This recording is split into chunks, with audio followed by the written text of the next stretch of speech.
ಸುವರ್ಣಸೌಧದಲ್ಲಿ ನಡೆಯುತ್ತಿರುವ ಅಧಿವೇಶನದಲ್ಲಿ ನೇಕಾರ ಮಾಲೀಕರಷ್ಟೇ ಅಲ್ಲದೆ ನೇಕಾರ ಕೂಲಿ ಕಾರ್ಮಿಕರ ಸಮಸ್ಯೆ ಕುರಿತು ಸಹ ಚರ್ಚೆಯಾಗಬೇಕು ಎಂಬ ಆಗ್ರಹ ಕೇಳಿಬಂದಿದೆ.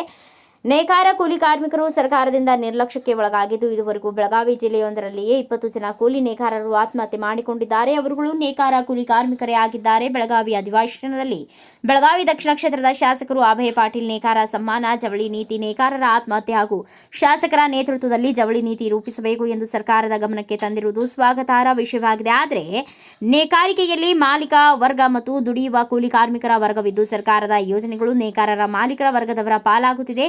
ಕೂಲಿ ಕೆಲಸ ಮಾಡುತ್ತಿರುವ ನೇಕಾರ ಕಾರ್ಮಿಕರಿಗೂ ಸರ್ಕಾರದ ಯೋಜನೆಗಳ ಲಾಭ ದೊರಕಿಸುವ ನಿಟ್ಟಿನಲ್ಲಿ ಅಧಿವೇಶನದ ಉಳಿದ ದಿನಗಳಲ್ಲಿ ಚರ್ಚೆ ಮಾಡಬೇಕು ಎನ್ನುವುದು ನೇಕಾರ ಕೂಲಿ ಕಾರ್ಮಿಕರ ಒತ್ತಾಯವಾಗಿದೆ.